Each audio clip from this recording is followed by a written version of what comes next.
નમસ્કાર મિત્રો, શેરબજાર ગુજરાતી યુટ્યુબ ચેનલમાં તમારા બધાનું સ્વાગત છે। મિત્રો, આજે આપણે જીઓ ફાઇનાન્શિયલ સર્વિસના શેર વિશે વાત કરવાની છે, જે કંપનીએ મ્યુચ્યુઅલ ફંડ બિઝનેસમાં ધમાકેદાર એન્ટ્રી કરી છે બ્લેક રોક સાથે મળીને। હવે આ કંપનીની વાર્ષિક બેઠક યોજાઈ હતી, તો આ વાર્ષિક બેઠકમાં કયા કયા નિર્ણયો લેવામાં આવ્યા, ડિવિડન્ડ વિશેની શું જાહેરાત થઈ, એના વિશે આપણે તમામ માહિતી ડિટેલમાં જોઈએ। તો આ વિડીયોને પૂરેપૂરો જોજો, જેથી કરીને જો તમારા જોડે પણ જીઓ ફાઇનાન્શિયલ શેર હોય તો તમને આ શેરમાં શું કરવું એના વિશેની માહિતી મળી રહે। અને મિત્રો, કોઈ પણ શેરમાં ખરીદી વેચાણ કરતા પહેલા તમારા ફાઇનાન્શિયલ એડવાઇઝર જોડે આ શેરને લઈને તમારે ચર્ચા કરી લેવી, પછી જ તમારે શેર બજારમાં રોકાણ કરવાનો નિર્ણય કરવો જોઈએ। સાથે મિત્રો, આ વિડીયો જો તમે ફેસબુક પેજ ઉપર જોઈ રહ્યા છો તો આપણા પેજને ફોલો કરી દેજો અને પેજને મિત્રો સાથે શેર પણ કરી દેજો। સાથે વિડીયો તમે યુટ્યુબ પર જોઈ રહ્યા છો તો આપણા વિડીયોને તમે મિત્રો ભારતની મ્યુચ્યુઅલ ફંડ માર્કેટમાં ધમાકેદાર એન્ટ્રી બાદ મુંબઈમાં યોજાયેલી જીઓ ફાઇનાન્શિયલ સર્વિસની ઓનલાઈન વાર્ષિક સામાન્ય બેઠકમાં શેર હોલ્ડર્સને કંપનીની વેપારી પ્રવૃત્તિઓ વિશે માહિતી આપવામાં આવી।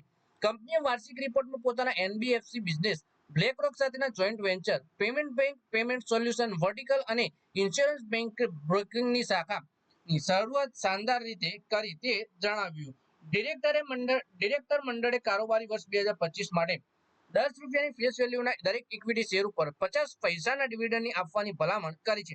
આ ઉપરાંત પ્રાઇવેટ પ્લેસમેન્ટ આધાર પર પ્રમોટરને 15,825 કરોડ રૂપિયાના પ્રોફેશનલ ઇસ્યુ પણ મંજૂરી આપી છે, જે શેરહોલ્ડર્સની મંજૂરીની આધીન રહેશે। એટલે કે જીઓ ફાઇનાન્શિયલ સર્વિસે વાર્ષિક બેઠકમાં પોતાના બિઝનેસ વિશે અને આગળ શું કરવાનું છે એની જાણકારી આપી પોતાના શેરહોલ્ડર્સને।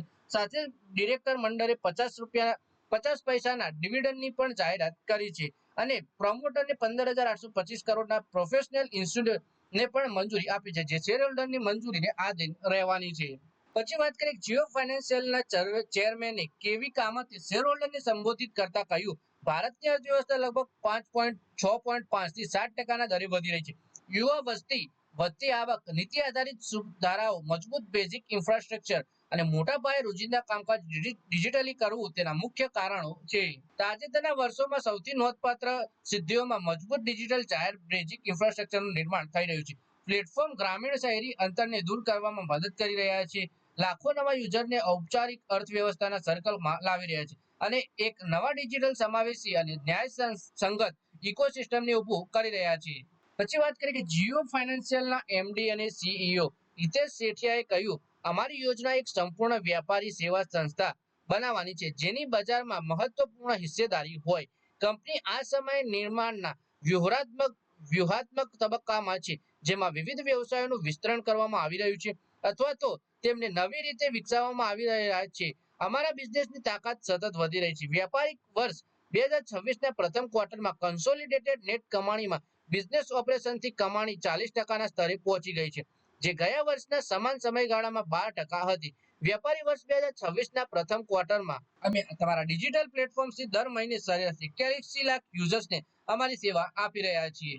કંપનીએ જણાવ્યું કે જીઓ બ્લેક રોક સાથેના મ્યુચ્યુઅલ ફંડ જેવા નવા ઉત્પાદનો અને ટેક્સ ફાઇલિંગ તેમજ પ્લાનિંગ જેવી સુવિધાઓ લાઈવ થવાથી યુઝર્સની સંખ્યામાં વધારો નોંધાયો છે। કંપનીએ આવતા મહિનાઓમાં નવા ઉત્પાદનો લાવવાની, પોર્ટફોલિયોને વિસ્તૃત કરવાની અને અગ્રણી વ્યાપારી સેવા આપતી અન્ય કંપનીઓ વ્યૂહાત્મક ગઠબંધન કરવાના પણ સંકેત આપ્યા છે।